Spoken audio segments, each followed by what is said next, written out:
Thanks, Martin. I really appreciate the introduction, and prepared was the word that really resonated. And we're happy to announce a squad that we believe is confident, is prepared for this amazing tournament. But thank you all for coming, and we look forward to some magic moments through this squad that we've selected going forward. Questions, I believe. I'm running the show here. Oh, good. Okay. I like it. Joe, can you just give us an update on Mary, where she's at since returning a couple of weeks ago? Haven't seen her since in the WSL, and how much of a role you expect her to be able to play in this tournament? Yeah, it was important that we managed with obviously Manchester City her return, and it was actually a really structured and an important return. We actually probably had her fit at about 9 months returning, but she was great and said she'd like a little bit more time coming back. But she's been training with the squad now for a couple of months, and playing some minutes, and she's ready to go, and she's in good shape. Is there any reason why she hasn't played the past couple of weeks, do you know, or is she okay? I think it was an organised sort of load management, just sort of giving her the minutes that they believe is right for now, and all the reports I'm getting out of City is that we're preparing her for the Asian Cup, so they've been great.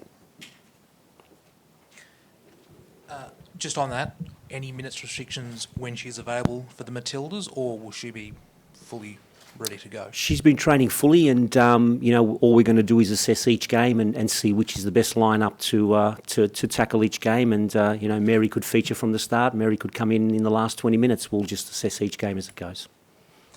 Joe, there's been some interesting and almost unusual selections in this squad, particularly players who haven't been part of camps since you've been in charge. Can you take us into the principles of the decision-making, particularly around those players who were on the edge of selection? Yeah, I mean, it's always a tough decision. It's always an interesting sort of process leading up into it. But we had a cut-off time to get the squad announced, or the squad into AFC and FIFA. So the biggest thing for me was to make sure that the nature of the tournament, it being such a short tournament and quick turnaround, is that we had players who were consistently playing and ready to play. We weren't in a position to bring players in that were sort of coming back from injury or coming back from situations where we had to modify them through the camp. We just didn't have that opportunity. But the beauty of it, and the biggest thing for me, was to find good balance in the squad, good balance that each scenario is adhered to, meaning that if we get a situation where we lose a player early or we go a goal down, we've got the opportunity to make those impacts. So we needed players ready, we needed players prepared, and we needed players who could make the impact in those situations. Hey Joe, you just mentioned balance. I'm just interested in, just from your point of view, like the makeup of the squad. What is it about this squad that will take you all the way through the tournament? And you talked about some of those scenarios there. Does that mean that you're looking at like sort of a more heavy rotation than what maybe we've seen in the past? A tournament of this nature, and we've seen many tournaments, whether it's the Men's World Cup, Women's World Cup, it brings up a lot of surprises.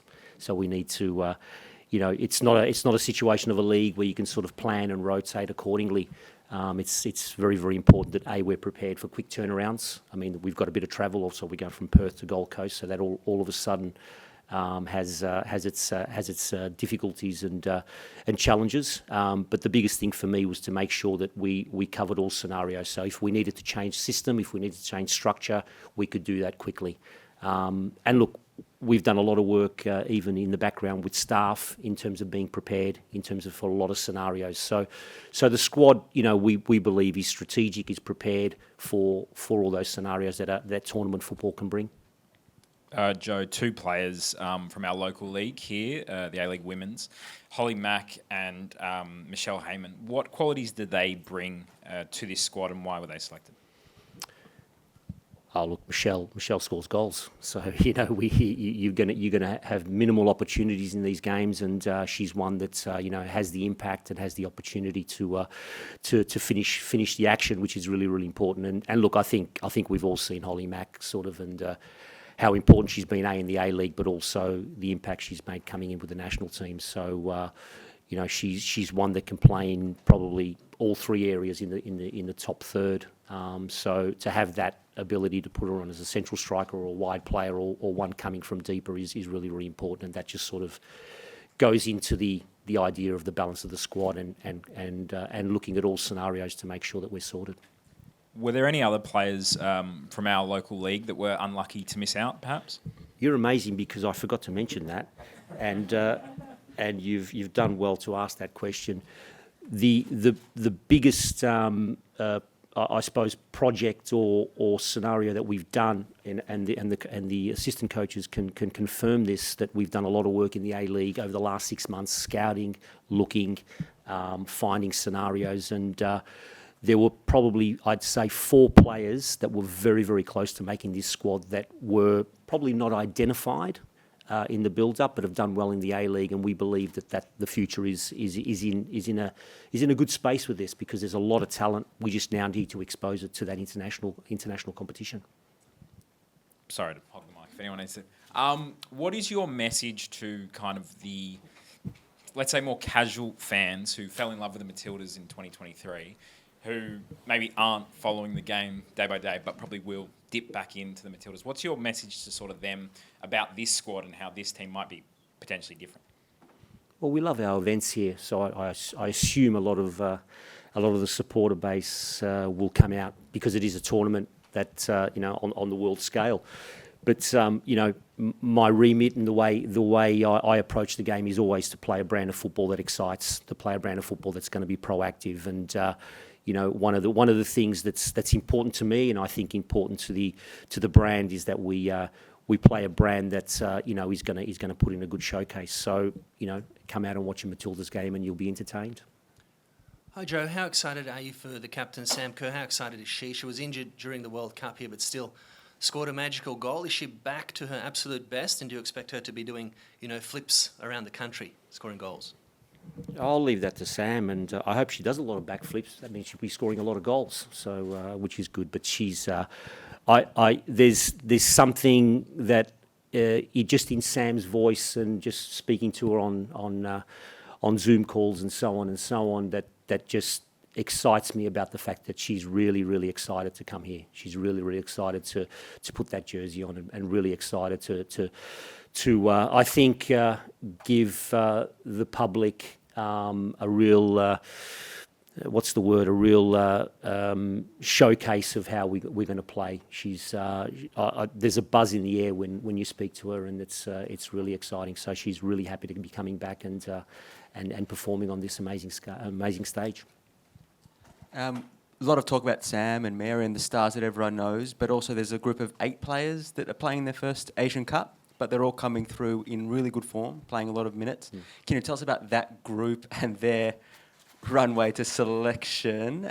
And Doesn't want to stay. I'm listening. And do you feel like you've got the depth? I am listening. Multitasking. The depth here that is almost improved on recent times, with this cohort coming in that are making their debuts, ready to go? It's like the way I want to play football. I don't want to give the ball away. So it's coming to me all the time. That's the most exciting part of this group, that we were able to identify some talent that is playing at a good level overseas, that will really, really bring the ideas that we're trying to bring forward in terms of the type of football we're trying to play. So for me, I think if you look at the squad, to have the amount of players making their first appearance in tournaments, but also now stabilising a future for us going forward, I think is really, really important. They're top talents. They're playing at good clubs. They're coming in with great form. Winnie Heatley, playing at Roma. Just to mention one of the 8, 7 or 8 that are playing at the highest level. That's really exciting, and that's sort of now can give us that stability going forward, to give them the opportunity at a big tournament to take it into bigger tournaments. And they're coming in with that form. Would you say that they're not just coming in as squad depth, but that these are players that are potentially challenging for your first 11 as well? Yeah, just to go back to the question before, there will be a little bit of rotation that we're going to have to do. I mean, just the nature of the turnover of games. So no one's coming in as squad depth. Everyone's coming in for a reason and will be called upon. there will be situations where players will get minimal minutes, but we know that they're going to be important even from a training stimulus and also from a group stimulus. And just one player that wasn't in that group of 8 but hadn't been picked since, I think, July, Alex Chidiac, but's obviously made a big run of form as well to get into the squad. Can you tell us what impressed you about her that forced her way into the squad? Yeah, Alex came in June in my first camp, and then there was a bit of an injury cloud and didn't get the minutes that we felt. She didn't come back early enough, but we know Alex's talent. We know her talent, and she's a player that at the moment at Cornwall she's probably performing at some of the best levels that I've seen her in many years. So she's on a good sort of on a good trajectory to come into this squad and really give us something that's important. She's talented, and the way we want to play, she suits our style. Joe, you like to move the ball through the midfield a lot. It's very much the key engine of your philosophy, but you've only selected 6 designated midfielders in the squad compared to 9 forwards and 8 defenders. Are you concerned there might be a little bit of thinness, or are you maybe someone like a Mary Fowler maybe expecting her to be able to drop back into midfield to sort of boost those numbers? Has the squad been put in defenders, midfielders, and attackers? Oh, Yes. Okay. Well, that's a modern football. We've got a Winnie Heatley that can play in midfield. I've got an Amy Sayer that can play in midfield. I've got an Alana Kennedy that obviously can play at the back end in midfield. I would never pick a team that stabilises itself in the structure. As I said, I know everyone likes a nice 4-3-3 or a 4-2-4. They like those beautiful lines and everything. You should know me by now. My football's all over the place and it's fluid, and we adapt to the situation. But that's what excites me about the squad. We have adaptability. We have players that can, play in multiple positions, and I'll let you choose whether the 6 thin midfielders is enough or not. And then the second question I've got is, you look at this squad, it's probably one of the best squads that you could have selected on paper. Obviously, the games are played on grass, but again, on paper, it seems like your collision course with Japan in the semi-finals. How confident are you that this side can beat Japan, given that 12 months ago under your predecessor, it was a 4-0, quite comprehensive loss at the She Believes Cup? Look, there's a lot of confidence in the team. And there's a lot of belief in this team, and I think putting the football aside, I think it's a matter of building into the tournament and making sure that we're prepared for the scenario of where Japan is at the time, if we meet them in the quarterfinals or whoever we meet. So each scenario has to be given its merit. You can't sort of say that you don't know where we're going to be at that and in that point. I think the biggest thing in tournament football is to not take anything for granted. Match 1 is going to be so difficult. And if it all goes well, then sometimes you sort of take a little bit of the foot off the pedal for match 2. You think, okay, well, match 2 we've got match, and then you don't get the result you want, and then you're scrambling in game 3. So again, each situation and each team has to be assessed from a position of humility and a position of understanding, and more importantly, in understanding what scenario is in front of us. Yeah, just talking about Japan and other teams, I'm just interested in your take, I guess, on how your preparation has been compared to some of the other teams that are in the tournament. Like, there's talk of China's had this very long camp altogether, but Ante Milicic has said that their players who aren't playing, they don't have as many playing at that top level as what the Matildas do. Are you comfortable with the preparation in comparison to some of those other teams? No, we knew the preparation when I got appointed. We knew the preparation was going to be what it was, and we had to make the most of it from that perspective. It's one of those. It's sort of do you bring the team in camp 40 days before or 20 days before, which we weren't able to do anyway because all our players are playing overseas and FIFA regulates that. And they probably get sick of me after 3 days listening to my voice. Or do you prefer them playing at the top level on a regular basis, coming in prepared from a match scenario? We're getting a lot of players that I believe are in a good space, in a good period, even in their leagues in Europe.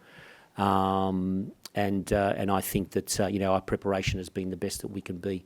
We've done a lot, even in the backroom sort of staff. The staff have been fantastic in terms of even the medical updates, even the sports science updates, where I think we're over prepared. Would you say, from a tactical perspective, to look at all scenarios? So we've done what I think is we've covered all the bases in the preparation that we've had. So it's one of those. Bring them into camp early, or do you prefer them playing at the top level? You mentioned Mary before, just how she's spoken, want a little bit more time. What's just her mindset been through this whole ordeal, and how do you think she'll come back? Her mindset's been really mature, really focused on the importance of where she's at in her career, but more importantly, how she now wants to see this next phase of her career. And she's been brilliant. She's done everything in a professional manner, in a mature manner.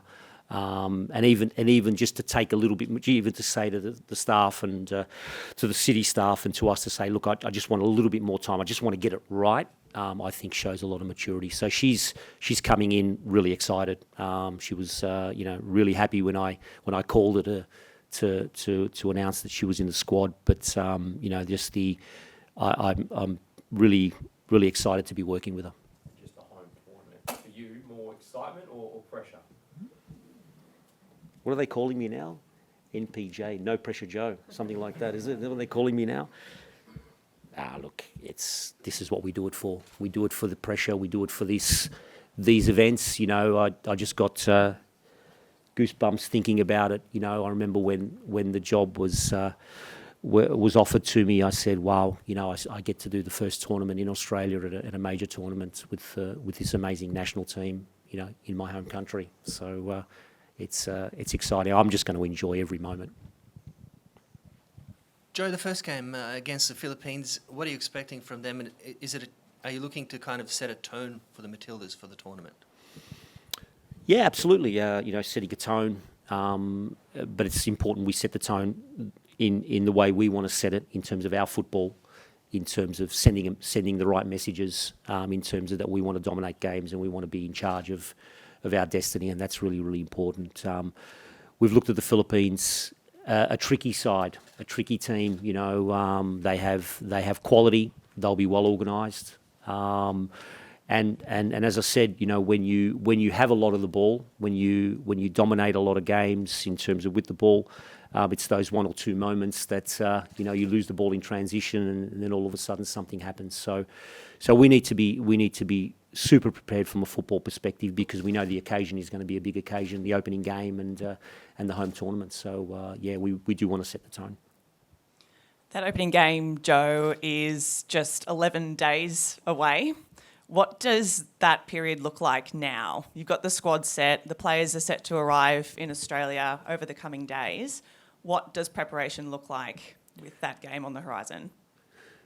Yeah, look, we're all going into Perth this afternoon as a staff, so we'll do a couple of days of just tidying up a few scenarios. But now it's just about